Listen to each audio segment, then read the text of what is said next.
የአንድ ትውልድ ድምጽ። ሞቃታማው የናይጄሪያ አየር። በአንድ ትልቅ ሜዳ ላይ የሰው ባህር ይታያል። ከአድማስ እስከ አድማስ ጥቁር ራሶች ብቻ። ቁጥራቸው ከ1 ሚሊዮን በላይ ነው። መድረኩ ላይ አንድ ነጭ ሰው ቆሟል።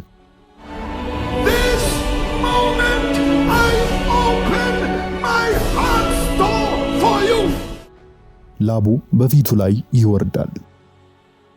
ድምፁ ግን እንደ መብረቅ ያስገመግማል።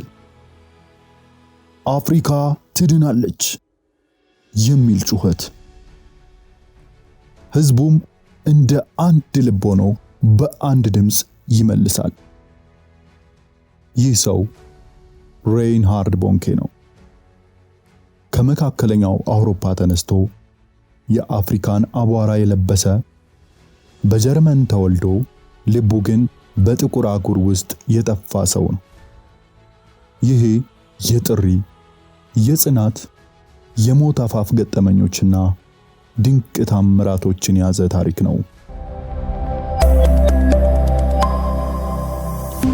ስለ እሳቱ መንገደኛ ሙሉ የህይወት ገድሉን ይዘንላችሁ መጥተናል። ለቻናላችን አዲስ ከሆናችሁ ሰብስክራይብ በማድረግ ቤተሰብ እንዲሆኑ እንጋብዛችኋለን። ከአንጋፋውና ዓለም አቀፉ ቃለ መጠይቅ አድራጊ ፓት ሮበርትሰን ጋር ዘ 700 ክለብ በተሰኘው ሾው ሬይንሃርድ ቦንኬ ያደረገውን ቃለ መጠይቅ በትርጉም ስለምናስደምጣችሁ እስከ መጨረሻው ተከታተሉ። ታሪኩ የሚጀምረው እንደ አውሮፓውያን አቆጣጠር በ1940 በጀርመን ምስራቃዊ ግዛት ነው። ዓለም በሁለተኛው የዓለም ጦርነት እሳት ውስጥ እየነደደች ነበር። ቦንኬ ገና የ2 ዓመት ሕፃን ሳለ እናቱ እሱንና ወንድሞቹን ይዛ ከሩሲያ ጦር ለማምለጥ በበረዶ ውስጥ በእግራቸው ተሰደዱ። በዚያን ወቅት የሚበሉት አጥተው የፈረስ ሥጋ እየበሉ እንደኖሩ ቦንኬ በሕይወት ታሪኩ ላይ በምሬት ያስታውሳል። አባቱ ወታደርና የጴንጤቆስቴ ፓስተር ነበሩ። ቦንኬ በ9 ዓመቱ ክርስትናን ተቀበለ። በአንድ ወቅት በአንድ የጸሎት ስብሰባ ላይ አንዲት ሴት ቆማ ትንቢት ተናገረች። ይህ ሕፃን ወደ አፍሪካ ሄዶ ወንጌልን ይሰብካል አለች። ያኔ ቦንኬ አፍሪካ የት እንዳለች እንኳን አያውቅም ነበር። ነገር ግን በልጅነት ልቡ እሺ አለ። ቦንኬ በ1967 እንደ አውሮፓውያን አቆጣጠር ባለቤቱን አኒንና ጨቅላ ልጁን ይዞ ወደ ደቡብ አፍሪካዊቷ ሌሴቶ ተጓዘ። እዚያ ሲደርስ ግን የጠበቀው ክብር ሳይሆን ብቸኝነት ነበር። ለ7 ዓመት ቦንኬ በአነስተኛ ቤተክርስቲያን ውስጥ ጥቂት ሰዎችን ብቻ እየሰበከ ኖረ። ምንም አይነት መንፈሳዊ መነቃቃት አልነበረም። የገንዘብ ችግር ቤተሰቡን ይፈትነው ነበር። በአንድ ወቅት ለአንድ ትልቅ ስብሰባ ብዙ ዝግጅት አደረገ። በመቶዎች የሚቆጠሩ ወንበሮች አዘጋጀ። ነገር ግን በሰዓቱ የመጣው አንድ ሰው ብቻ ነበር። ቦንኬ ግን ተስፋ አልቆረጠም። ለዚያ አንድ ሰው ብቻ እንደ ሚሊዮን ሕዝብ ቆጥሮ በታላቅ ስሜት ሰበከ። ቦንኬ ብዙ ሕዝብ ለመሰብሰብ እንዲችል በወቅቱ በዓለም ትልቁ የሆነውንና 30,000 ሰው የሚይዘውን ቢጫ ድንኳን አሰራ። ይህ ድንኳን የብዙዎች መነጋገሪያ ነበር። ነገር ግን ታላቅ መጥፎ ገጠመኝ ገጠመው።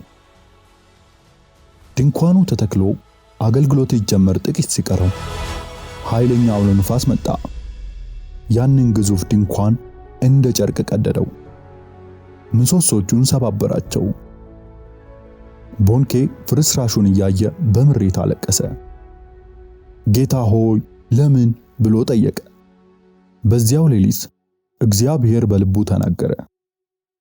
ይህ ድንኳን የሰዎችን ቁጥር ይገድብብኝ ነበር። ከእንግዲህ ድንኳን አያስፈልግህም፣ አደባባዩን ሁሉ ውሰድ አለው። ይህም የአደባባይ አገልግሎት እንዲጀምር ምክንያት ሆነ። የቦንኬ ጉዞ በሰላም ብቻ የተሞላ አልነበረም። ብዙ ጊዜ ለሞት ተቃርቧል። በናይጄሪያ ካኖ ግዛት ስብሰባ ሲያዘጋጅ ከፍተኛ ሃይማኖታዊ ግጭት ተቀሰቀሰ። በመቶዎች የሚቆጠሩ ሰዎች ተገደሉ። አብያተ ክርስቲያናት ተቃጠሉ። ቦንኬን ለመግደል የታጠቁ ሰዎች ሆቴሉን ከበቡት። እሱ ግን በጭነት መኪና ውስጥ ተደብቆና በሌሊት በጀት ተጭኖ በተአምር ተረፈ። በአንድ ወቅት በበረራ ላይ ያሉ ሞተር ተበላሽቶ አውሮፕላኑ ሊወድቅ ሲል ቦንኬ በድፍረት ቆሞ አልሞትም፣ ገና አገልግሎት ያልተጠናቀቀም ብሎ በመጸለዩ አውሮፕላኑ በሰላም ማረፉን የቅርብ ጓደኞቹ ይመሰክራሉ። የቦንኬ አገልግሎት በሚገርሙ ተአምራት የታጀበ ነበር።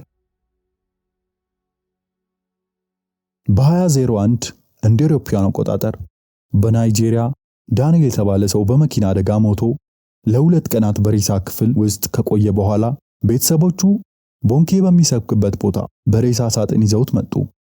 በስብሰባው መካከል ዳንኤል በድንገት መተንፈስ ጀመረ። ከዚያም ከመቃብር ወጣ። ይህ ክስተት በወቅቱ ዓለምን አስገርሟል። በ2000 እንደ አውሮፓውያን አቆጣጠር በሌጎስ ናይጄሪያ የተደረገው ስብሰባ 6 ሚሊዮን ሰዎች የተገኙበት ሲሆን በአንድ ምሽት ብቻ 1.6 ሚሊዮን ሰዎች ክርስትናን መቀበላቸውን የሚገልጽም ፎርም ሞልተው አስረክበዋል። ሬይንሃርድ ቦንኬ እድሜው እየገፋ ሲመጣ ለቀጣዩ ትውልድ ቦታ መልቀቅ እንዳለበት አመነ። በ2017 እንደ አውሮፓውያን አቆጣጠር የመጨረሻውን ታላቅ ስብሰባ በናይጄሪያ አደረገ። በዚያን ምሽት ለተተኪው ዳንኤል ኮሌንዳ የወንጌል በትሩን ሲያስረክብ በሚሊዮን የሚቆጠሩ ሰዎች በአንድ ላይ አለቀሱ። ታኅሳስ 7 ቀን 2019 እንደ አውሮፓውያን አቆጣጠር በ79 ዓመቱ ይህ ታላቅ ሰው ከዚህ ዓለም ተሰናበተ። ቦንኬ ሲሞት ትቶት የሄደው ትልቁ ሀብት በአፍሪካ ምድር የተለኮሰው የወንጌል እሳት ነው። በሕይወት ዘመኑ ከ79 ሚሊዮን በላይ ሰዎች ወደ ክርስትና እንዲመጡ ምክንያት ሆኗል። ሬይንሃርድ ቦንኬ የታሪክ መጽሐፍት የሚዘክሩት ተራ ሰበካ ሳይሆን ለአንድ አህጉር የነደደ ፍቅር ነበር።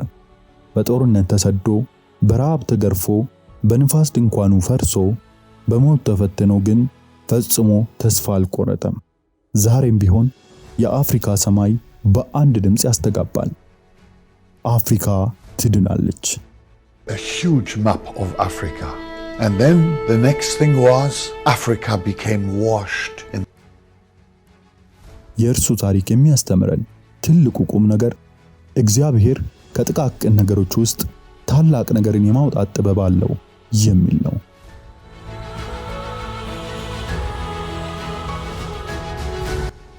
ከአንጋፋውና ዓለም አቀፉ ቃለ መጠይቅ አድራጊ ፓት ሮበርትሰን ጋር ዘ 700 ክለብ በተሰኘው ሾው ሬይንሃርድ ቦንኬ ያደረገውን ቃለ መጠይቅ አድምጠን እንመለስ።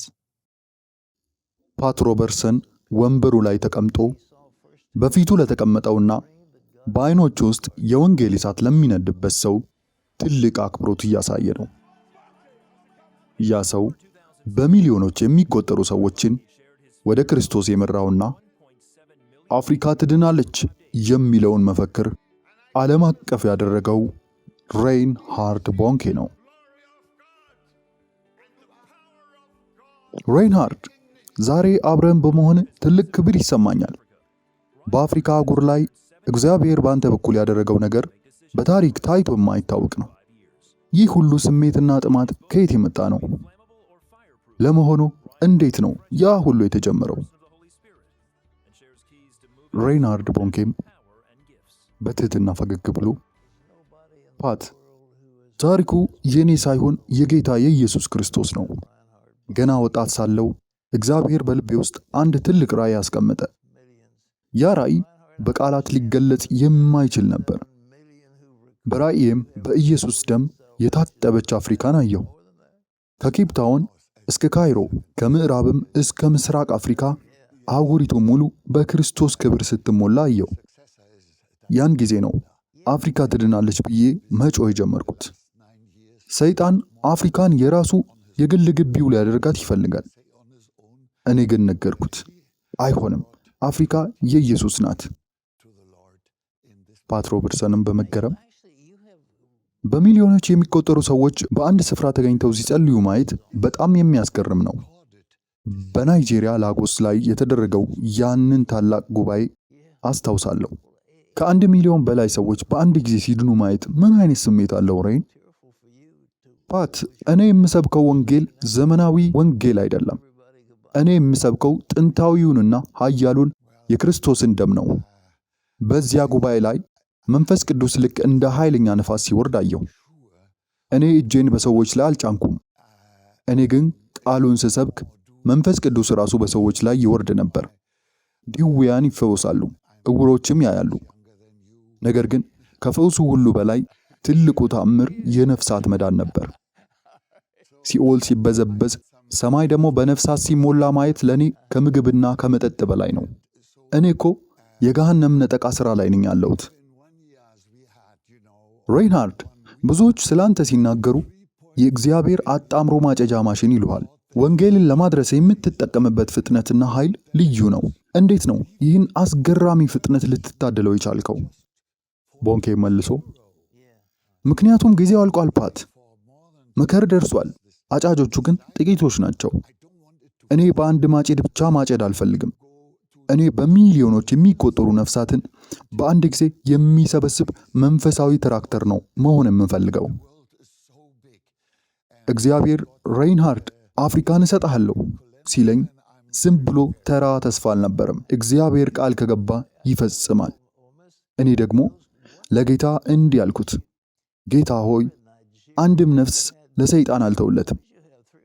ፓትም መልሶ፣ ብዙ መጋደሎችና ፈተናዎች እንደገጠሙ አውቃለሁ። አንዳንዴ ሕይወትህ ለአደጋ የተጋለጠባቸው ጊዜያት ነበሩ። ያን ሁሉ እንዴት አለፍከው? ሬይናርድም፣ ፓት፣ እሳትን አይፈራም። እኔ በመንፈስ ቅዱስ እሳት ውስጥ ነኝ። ሰይጣን ሊያቆመኝ ሞክሯል፣ ግን አልቻለም። በአንድ ወቅት በናይጄሪያ ትልቅ ግርግር ተነስቶ ነበር። ብዙዎቹም ሬይናርድ መውጣት አለብህ፣ ይገድለዋል አሉ። እኔ ግን አልኩኝ፣ የላከኝ ጌታ ከኔ ጋር ነው። ወንጌል በነፃ አልመጣልንም፣ በክርስቶስ ደም ነው የመጣው። ስለዚህ እኛም ለወንጌል ዋጋ ለመክፈል ዝግጁ መሆን አለብን። ሞት ለኔ ሽልማት ነው፣ ሕይወት ደግሞ ክርስቶስን ማገልገል ነው። ፓትም መልሶ፣ አሁን ይህን ፕሮግራም ለሚያዩ ሰዎች ምን መልእክት አለ? በተለይ ተስፋ ለቆረጡና እግዚአብሔር ሊጠቀመኝ አይችሉም ለሚሉ ሰዎች ማለት የምትፈልገው ነገር ካለ?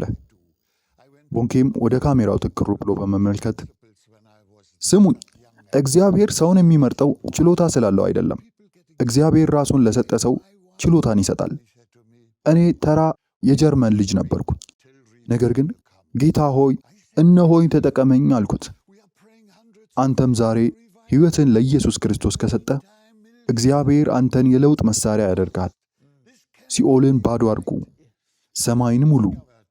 ኢየሱስ ዛሬም ያድናል፣ ዛሬም ይፈውሳል፣ ዛሬም ነፃ ያወጣል።